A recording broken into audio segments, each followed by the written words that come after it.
So we have here some more from the American and Horizon League Whip-Up. I'm going to show you the two Horizon League first round matchups, as well as a couple games in the American. We'll bring out template shirt and bring in Tulsa, and then when template shirt's done, we'll bring in another feature game. Another name. Probably bring in Tulane UAB. Unless Memphis Florida gets a little bit more close. And then we'll bring in the Mountain West games along with North Texas Race. That won't be until the 9 Eastern time. Or at least 9 Eastern. If not later than 9 Eastern.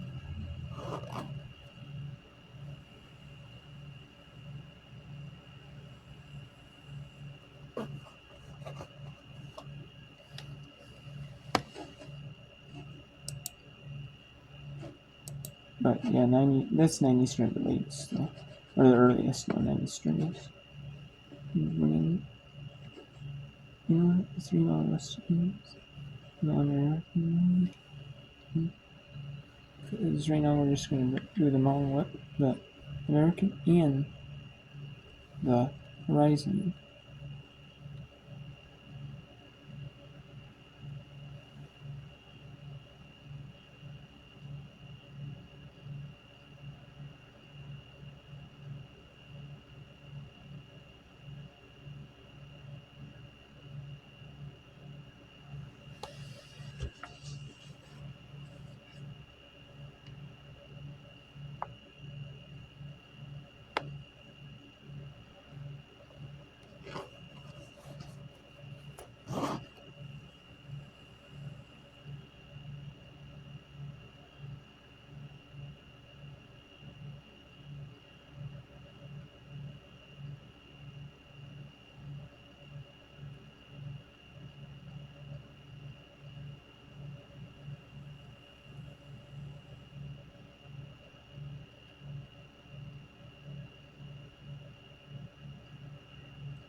Okay, so let's bring in now.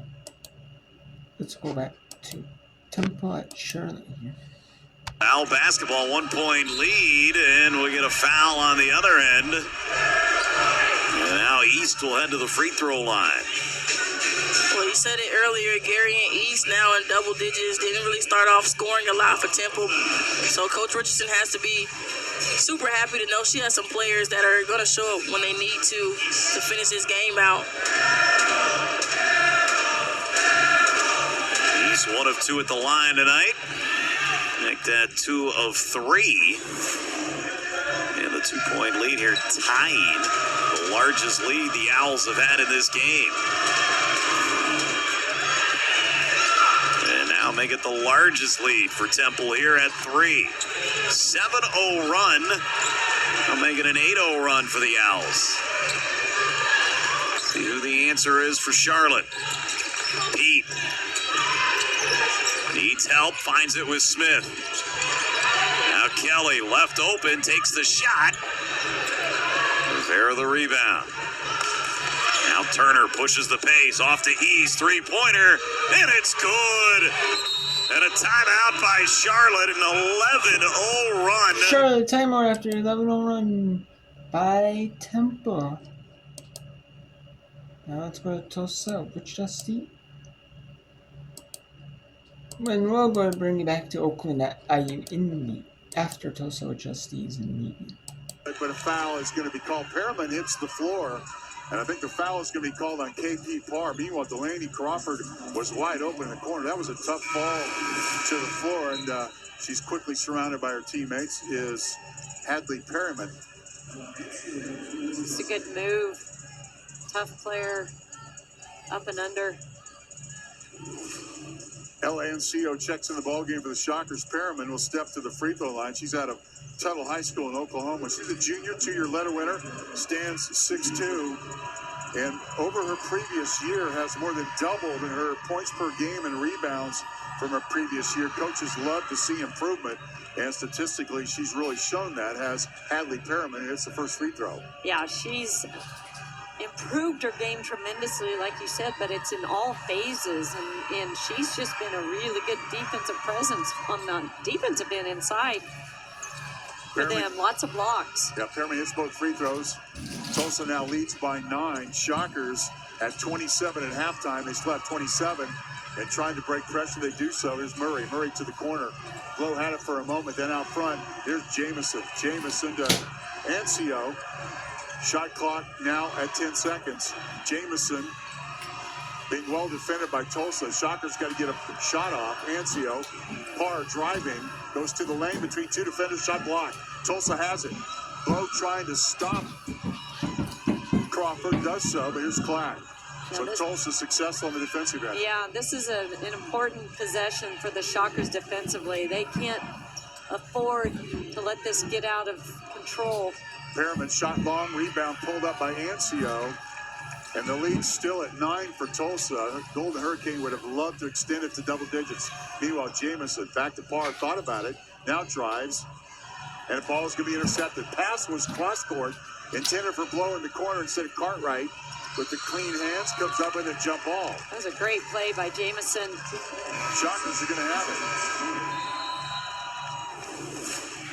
Take a look at the replay. How about Jamison on the defense? Rip the ball away. We'll take a break here. 4:55 to go in the third quarter. Yes, I think I probably. We're going to IU Indy. Hosting Oakland in the first round. Rising, the Barbasol Rising Championships. And this in the final home game of the season for IU Indy. As even the winner of this, even if it's IU Indy, they have to travel to Purdue, Fort Wayne.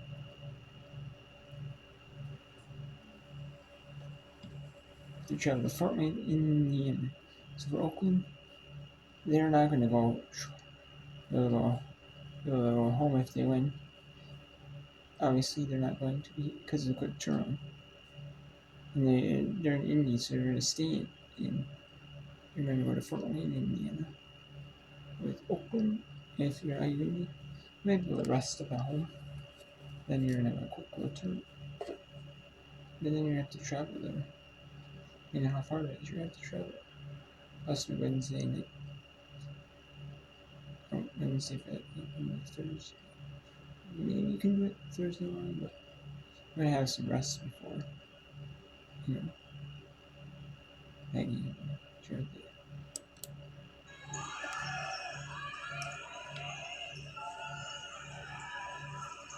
Foster looking inside, not there.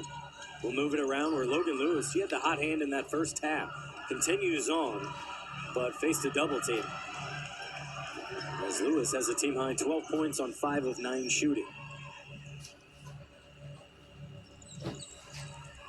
Now, the jumper's good there. Leah Bowler, her third field goal. And we're all even at 38 now. Jags have not scored in almost 3 minutes. They've missed 9 of their last 10 shots. Davidson looking to change that. The runner goes down. Davidson becomes the second IU Indy player in double figures joining Logan Lewis. It breaks the tie, as we've had 5 ties and 10 lead changes.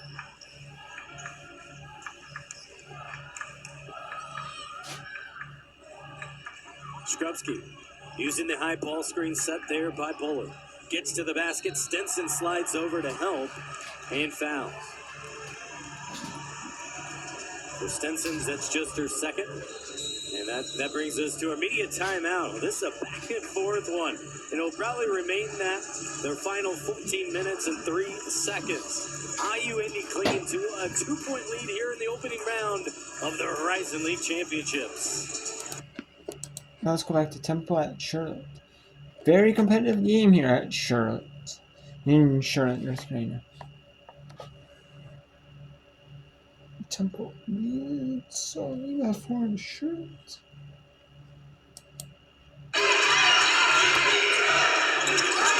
Kelly looked inside for Rembert, not there. Now hits it to Andrews. 10 to shoot for Charlotte. Rembert setting the screen. And a foul on Temple. Coach Richardson not too happy with that call over there.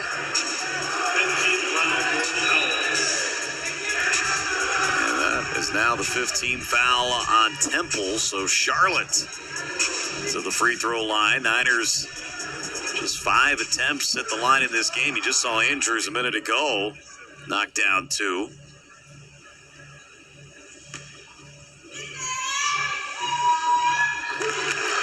And knocks down the first one. These are some big free throws for Andrews. Andrews always been that spark off the bench for the Niners. And coming up right now with some big free throws. It's 1 of 7 from the floor, but 4 for 4 at the line. All that coming here late. Back to a 2-point game. Molina, open 3. Does not fall. And a foul on Oliver.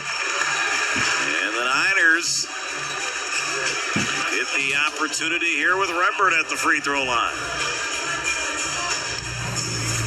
Both teams are in great position being in the bonus. Like I said earlier, free throws can decide games.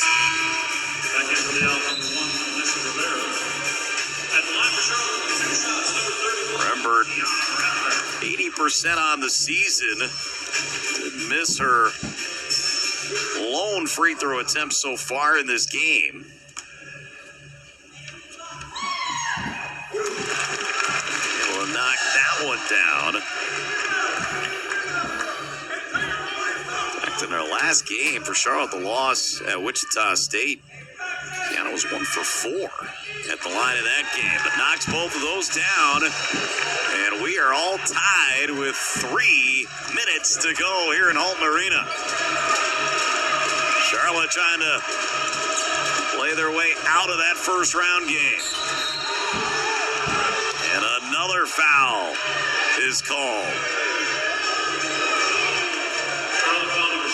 Officials making the calls right now, both ends of the court here, as each team getting their opportunities at the free throw line.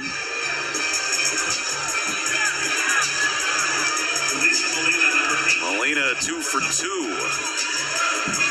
at the line here tonight.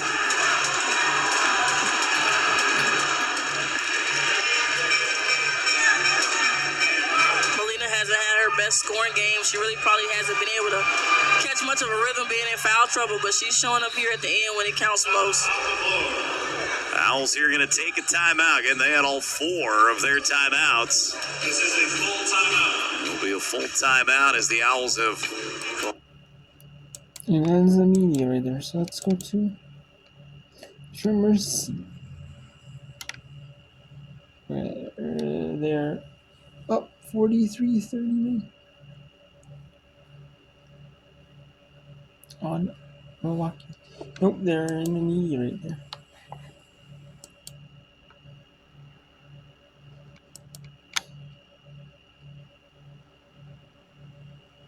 So since they're doing maybe a review or something, looks like yeah. So they will go to Wichita, Tulsa at Wichita State. in the American.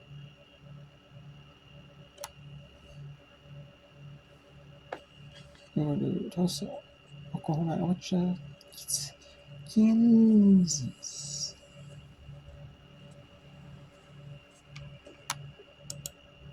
Want to put them at the free throw line, especially that young lady, because Crawford will make you pay. Crawford's lit it up. She has 10 20-point games, 26th in her career, and she is the all-time Tulsa career three-point record holder. She has nailed 256 of them. Senior three-year letter winner, both her and Lexi Fouch are the two seniors.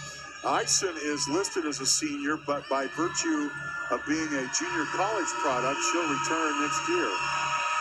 Well, and Crawford, you know, is a 2025 Becky Hammond Mid-Major Player of the Year preseason watch list, and you understand why. She just has that mentality, that dog mentality of, you know, getting after it on both ends of the floor. She doesn't just rely on her offensive skills. I mean, she's involved in every play, active, gets her hands on a lot of balls. Just a fun player to watch. That time, Parr was fouled, so Wichita State's Jasmine Peets checked it in the ball game. Blow in the wing, has Breon White underneath as the Shockers will set. Taylor Jamison sitting at the moment, as is NCO. Drive down the baseline, looking for a teammate. Solid defense by Tulsa. Yeah, they're in their matchup, but there's just very little movement by the Shockers, and so it makes it easier to match up. There's nobody cutting across the lane. Ball knocked loose. Crawford dribbles behind her back, out of bounds, but I think a Shocker, Breon White, touched it. That was going to be a Showtime play on the other end. Minute 36 to go, 45-29. Tulsa leads by 16. Parr takes a seat on the Wichita State bench for a moment to catch a breath, as does the Yank and the Shockers.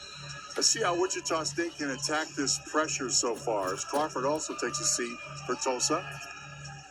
Yeah, you definitely have to ball fake because they fly. Back out of the game.